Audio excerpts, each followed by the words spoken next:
দুই, শিক্ষা কার নাম? শিক্ষা হচ্ছে সেটা যেটা শেখার পরে আপনার বেটার কথা বলার পরিবর্তন ঘটবে, তার বন্ধুর পরিবর্তন ঘটবে, তার পোশাকের রুচির পরিবর্তন ঘটবে, তার খাওয়া দাওয়ার রুচির পরিবর্তন ঘটবে, সে কার সঙ্গে মিশবে তার পরিবর্তন ঘটবে। এর নাম কি? শিক্ষা। শিক্ষা হলো সেটা যেটা মানুষকে এক কথাতে বিভিন্ন কাজের দিক দিয়ে পরিবর্তন ঘটিয়ে দেয়, তাই না? চলুন এবার আপনাকে বলছি শিক্ষা কয় প্রকারের? দুই প্রকারের। একটা দ্বীনি শিক্ষা, একটা দুনিয়াবী শিক্ষা, তাই না? মাঝখানে একটা কথা বলে যাচ্ছি, খুব গুরুত্ব সহকারে শুনে নেন শিক্ষিত মানুষ যারা আছেন। মুহাম্মদ সাল্লাল্লাহু আলাইহি ওয়াসাল্লাম বলেছেন, তালাবুল ইলমি ফারিজাতুন আলা কুল্লি মুসলিমিন, প্রত্যেক মুসলিম নর নারীর উপরে দ্বীনের শিক্ষা অর্জন করা কি ফরজ, তাই না? মানে করতেই হবে, কোনো এখানে ফাঁকের অপশন নেই। এবার আপনাকে একটা কথা বলি, আপনার বেটা যদি দ্বীনের শিক্ষা অর্জন না যদি করে তাহলে তার বিপদ কতটা, তার ভয়াবহতা কতটা, আর আপনি গার্জেন হিসাবে আপনি কতটা বিপদে। ছোট্ট করে একটা কথা বলে দিয়ে যাচ্ছি, আপনি ভালো করে মাথার ভিতরে ঢুকিয়ে নেন। এক, আপনার ছেলে স্কুলে পড়ে, স্কুলে যে বই পড়ানো হয় ওই বইয়ে আল্লাহ সুবহানাহু ওয়া তাআলা পবিত্র আল কোরআনে বলছেন, ফাইন্না খালাকনাকুম মিন তুরাবিন সুম্মা মিন নুতফাতিন সুম্মা মিন আলাকাতিন সুম্মা মিন মুদগা। মানুষকে আমি তৈরি করেছি মাটি দিয়ে। কি দিয়ে? মাটি দিয়ে। মূল উপাদান মাটি, এটা আল্লাহ বলছেন, তাই তো?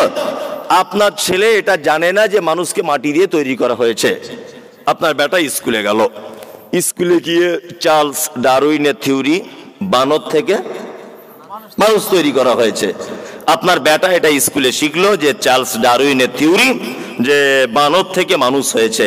আপনার বেটা যদি এটা 30 বছর বয়স পর্যন্ত জেনে থাকে বা বুঝে থাকে যে বানর থেকে মানুষ হয়েছে, আর কোরআন বলছে মাটি থেকে মানুষকে সৃষ্টি করা হয়েছে, 30 বছর পর্যন্ত যদি আপনার বেটা মাটি থেকে তৈরি করা হয়েছে এটা যদি তার জানা না থাকে, এবার আপনি বলুন তো আপনার বেটার ঈমান থাকবে না যাবে?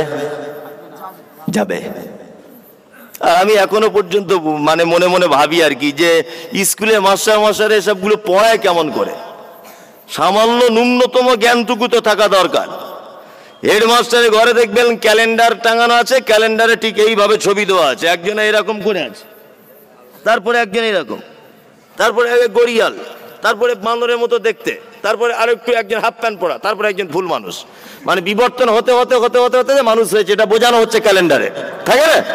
হ্যাঁ, ডাক্তারবাবু যাবেন চেম্বারে গিয়ে দেখবেন ওই ক্যালেন্ডার আছে, থাকে না? থাকে। তা আমি এগুলো আশ্চর্য হই যে এগুলো এখনো পর্যন্ত পড়ায়। 2024 সালে বিজ্ঞানের যুগে সব পড়ানো যায়? কি করে মানুষ এগুলো পড়ায়? যিনি পড়াচ্ছেন ওনারও কি একটু বুদ্ধি নাই? আমি মমতাজুল ইসলাম আপনাকে একটা কথা জিজ্ঞেস করছি, উত্তর দেবেন তো বুঝে শুনে। আপনার বাড়িতে একটা দেশি গরু আছে, আপনি যদি মনে করেন যে দেশি গরুর পেট থেকে আমি একটা জার্সি গরুর বাছুর বার করব, এটা সম্ভব না অসম্ভব? বলছো অসম্ভব। সম্ভব? সম্ভব নয়? সম্ভব। ইনজেকশনের মাধ্যমে জার্সি গরুর যদি ইনজেকশন করা হয় তাহলে জার্সির বাছুর হবে না? হবে। এখন আমার মেয়েটা খুব কাঁদছিল, আমার মেয়ে বলছে আব্বা একটা হরিণের বাচ্চা কিনে এনে দাও না। যে হরিণ তো পাওয়া যাবে না। আমি গরুর ডাক্তারকে ফোন করে বললাম, ডাক্তারবাবু একটা হরিণের ইনজেকশন পুশ করে দিন না। আচ্ছা, হরিণের ইনজেকশন গরু দেওয়া হলো, বলুন তো হরিণের বাচ্চা হবে? কিয়ামত পর্যন্ত সম্ভব না। আপনি অস্ট্রেলিয়ান গরু চান, ওর পেটে সম্ভব। আপনি আমেরিকান গরু চান, ওর পেটে সম্ভব। আপনি জার্সি গরু চান, ওর পেটে সম্ভব। আপনি বাংলাদেশি গরু চান, ওর পেটে সম্ভব। এক কথাতে ওর পেটে যা পার্টস, যা মেশিন পত্র, গরু হওয়াই সম্ভব, ওর পেট থেকে হরিণের বাচ্চা সম্ভব নয়। চার্লস ডারউইনের থিওরির উপরে আমার এইটা মন্তব্য, সেটা হচ্ছে এই, বানর থেকে পরিবর্তন হতে হতে যখন মানুষ হয়েছে, আপনার কাছে আমার দুটো প্রশ্ন। তাহলে এখনকার সুন্দরবনের কিছু বানরের আর মানুষ হয় না কেন? এখনো তো কিছু হওয়ার দরকার ছিল, ছিল না? নাম্বার দুই, বানর একটা ভিন্ন প্রাণী। বানর কথা বলতে পারে, সে হয়তো কথা বলে তার ভাষাতে তার অন্য সহকারীর সঙ্গে, তাই না? মানুষের মতো তার কথা আছে? নাই। তাহলে মানুষ একটা ভিন্ন প্রাণী, ওইটার থেকে বিবর্তন হয়ে কি করে মানুষ হলো, এটা যুক্তিতেও ভুল। যুক্তি তো ভুল নয়, যুক্তি তো ভুল। কি আশ্চর্য ব্যাপার, এটা কেমন করে হয়? ওই জন্য আপনাকে বলবো, আপনার বেটা যদি জানে মাটি থেকে তৈরি, আর আপনার বেটা এটাও জানো চার্লস ডারউইনের থিওরি বানর থেকে তৈরি। কোরআন বলেছে ওর নাম হচ্ছে মারিয়াম, স্কুলে বলা হচ্ছে ওর নাম ম্যারি। কোরআন বলছে ওর জন্ম হয়েছে বাইতুল্লাহাম, আর স্কুলে পড়ানো হচ্ছে ওর জন্ম হয়েছে বেতেলহেম। কোরআন বলছে ওর নাম ঈসা আলাইহিস সালাম, স্কুলে পড়ানো হচ্ছে ওর নাম যিশু। আমার বক্তব্য হচ্ছে এটা, আপনার বেটা ওর নাম যিশু এটা যেমন জানবে, ওর অরিজিনাল নাম ঈসা এটা তেমন জানবে। আপনার বেটা এটা যেমন জানবে চার্লস ডারউইনের থিওরি বানর থেকে মানুষ, আপনার বেটা যাতে এটাও জানে যে পবিত্র আল কোরআনের কথা হচ্ছে মাটি থেকে মানুষ। আপনার বেটা এটা যেমন জানবে তার মায়ের নাম ম্যারি, আপনার বেটা যেন এটাও জানে তার অরিজিনাল মায়ের নাম হচ্ছে মারিয়াম। দুটোই আপনার বেটার ভিতরে থাক। যদি এককভাবে যদি আপনি শুধুমাত্র দুনিয়াবী শিক্ষা নিয়ে যদি বেঁচে থাকতে চান, তাহলে আপনার বেটা দেখবেন 30 বছর বয়সে বেঈমান হয়ে গেছে, ওর আর ঈমান থাকবে না। থাকবে? আর একটা মাঝখানে কথা বলি, মুহাম্মদ সাল্লাল্লাহু আলাইহি ওয়াসাল্লাম বলেছেন দ্বীনের শিক্ষা অর্জন করা ফরজ, তাই তো? অন্য কোনো শিক্ষা অর্জন করা যাবে না এরকম কোনো কথা আছে? না।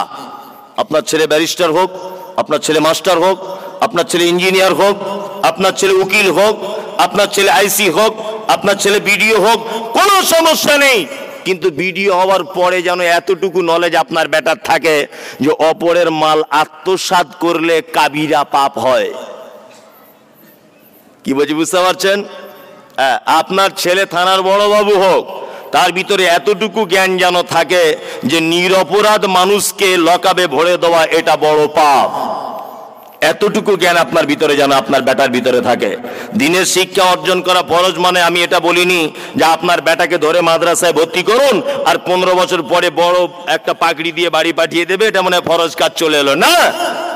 দ্বীনের জ্ঞান ফরজ মানে এটা যে কি করে সালাত আদায় করবেন, শিরিক কাকে বলে, বেদাত কাকে বলে, আপনার কাবিরা পাপ কি, পিতামাতার সঙ্গে কেমন ব্যবহার, আত্মীয়তার সম্পর্ক কেমন, এই সমস্ত ইসলামিক বেসিক জ্ঞানগুলো তার ভিতরে থাকা বাধ্যতামূলক, থাকতেই হবে।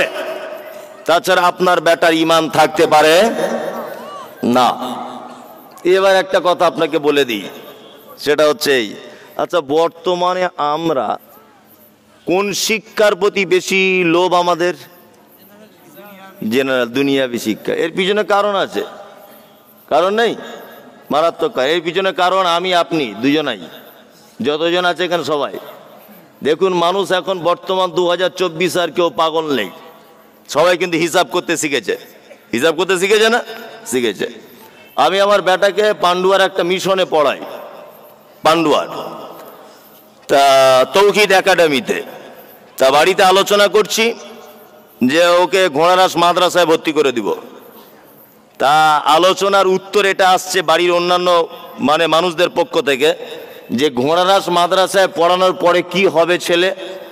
আমার ছেলে আলেম হবে, বক্তব্য রাখবে, মসজিদে থাকবে, ইমামতি করবে। এটা বলছি আর কি গল্প ছলে বাড়িতে। তা আমার গিন্নি তখন বলছে, ইমামতি তুমি এখন জানো বেতন কত? কত? বলছে 3000 মসজিদের আর মমতা 3000, 6000, 24 ঘন্টা ডিউটি। তোমার ছেলের সংসার চলবে তো? বলছি এটাও তো একটা মারাত্মক বড় কথা, খুব ভালো জিনিস।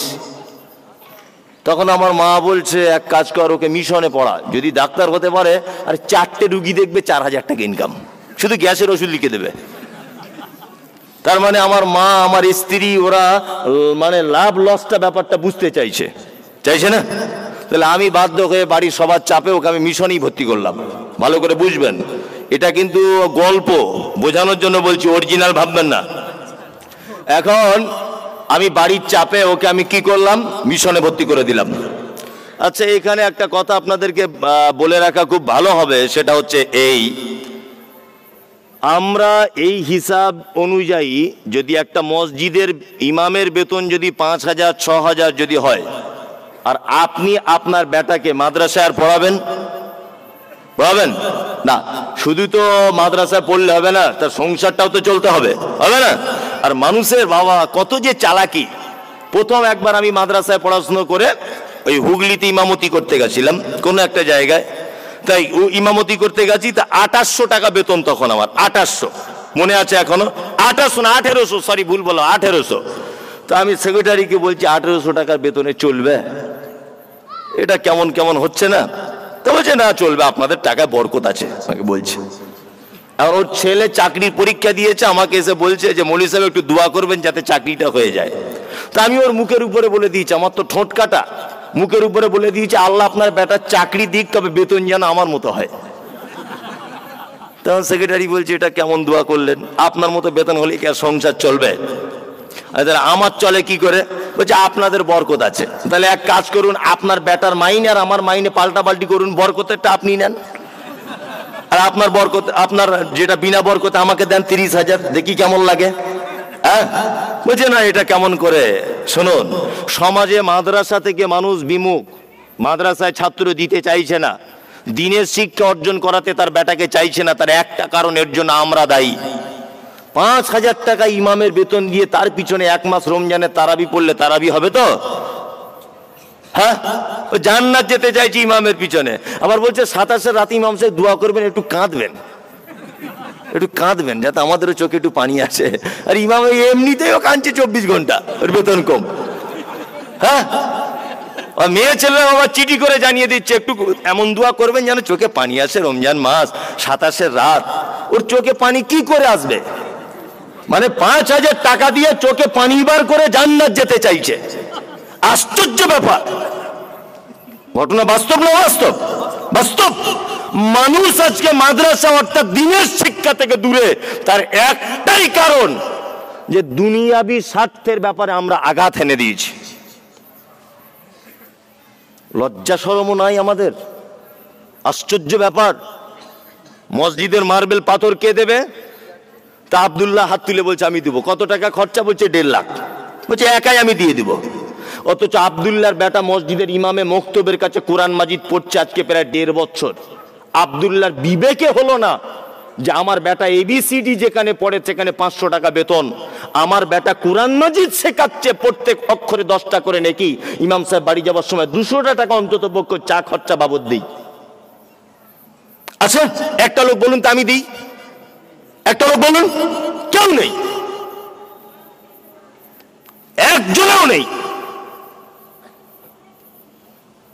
আর শুধু আলেম খুঁজছে। আমি মমতাজুল ইসলাম বলছি, আর 5 বছর অপেক্ষা করুন, আপনার মায়ের জানাজা আপনাকে পড়াতে হবে, আর খুঁজে পাওয়া যাবে না। মানুষ হিসাব করতে বুঝেছে।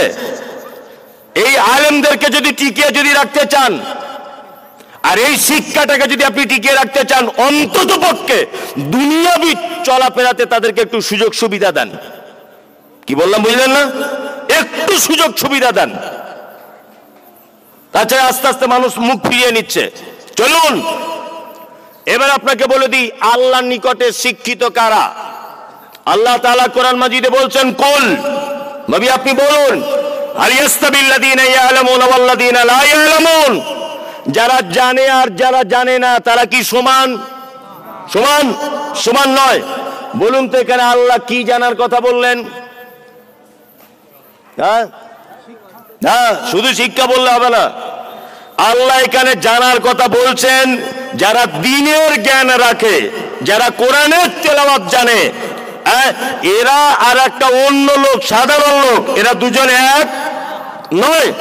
আল্লাহ অন্যত্র আবার বলছেন, কুল, নবী আপনি বলুন, হাল ইয়াস্তাবিল আমা ওয়াল বাসীর ওয়াজ যুলুমাতি ওয়ান নূর, চক্ষু বিশিষ্ট আর চক্ষুহীন লোক দুজন সমান? অন্ধ আর চোখালা লোক সমান? এই জায়গায় একটা কথা বলে রেখে দিচ্ছি, বাস্তব কথা শুনে নেন। কোরআনের এই আয়াতটা আজও পর্যন্ত মনে হয় আমাদের সমাজ খুঁজে পায়নি। কোরআনের আয়াত ভিতরেই আছে, কোরআনের খুঁজে পাওয়া মনে হয় যায়নি। তা আমি আপনাকে বলে দিচ্ছি, ভালো করে শুনে নেন আয়াতটা, কত তাৎপর্যপূর্ণ কথার ভিতরে আল্লাহ বলছেন। আল্লাহ বলছেন যাদের ভিতরে দিনের জ্ঞান নেই এরা কি? অন্ধ, তাই না? আচ্ছা বলুন তো, সারা পশ্চিম বাংলায় মিশন, যারা মিশনের ব্যবসা করছে, মিশন স্কুল যারা পড়াশোনা মিশনের যারা কাজ করছে, এই বেড়াচাপা এলাকায় তো প্রচুর মিশন আছে না? আজকে দেখবেন আজকে একতলা, আগামী বছর গিয়ে দেখবেন দুতলা। আজকে ছিল অ্যাডমিশন ফি 20,000, আগামী বছরে দেখবেন অ্যাডমিশন ফি 50,000, তবুও ছাত্র নিতে পারছে না, তাই না?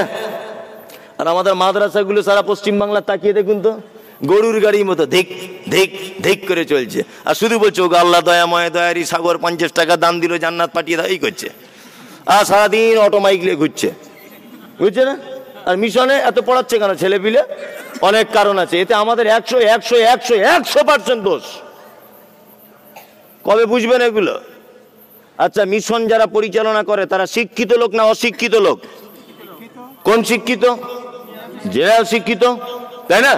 শিক্ষিত মানুষ ওই একটা মিশন করেছে, ও ওই শিক্ষার কিভাবে ডেভেলপ করা যায় এই সম্পর্কে তার জ্ঞান আছে, তাই না? আর আমাদের মাদ্রাসাগুলোর অধিকাংশ কমিটিতে যারা থাকে এরা আলেম হাদিস কোরআন সম্পর্কে কিচ্ছু জানে না। গ্রামের ধনী লোক টাকা বেশি হয়েছে, ওকে ধরে সেক্রেটারি করে দিয়েছে। আমি মমতাজুল ইসলাম অন্ধ, দু চোখে দেখতে পাই না, আমার হাতে এই লাইটটা দিয়ে দেওয়া হলো, এটা একটা লাইট দিয়ে দেওয়া হলো, দিয়ে বলা হলো যে হিদায়তুল্লাহকে, ওই আপনার হিদায়তুল ইসলামকে বেড়াচাপার বাস স্ট্যান্ড পর্যন্ত পৌঁছে দাও। আচ্ছা বলুন তো, আমি অন্ধ লোক, আমি লাইট দিয়ে ওকে বেড়াচাপার বাস স্ট্যান্ড পর্যন্ত পৌঁছাতে পারবো? পারবো না, তাই না? আমি তো নিজে অন্ধ, আমি তো চোখে দেখতে পাই না।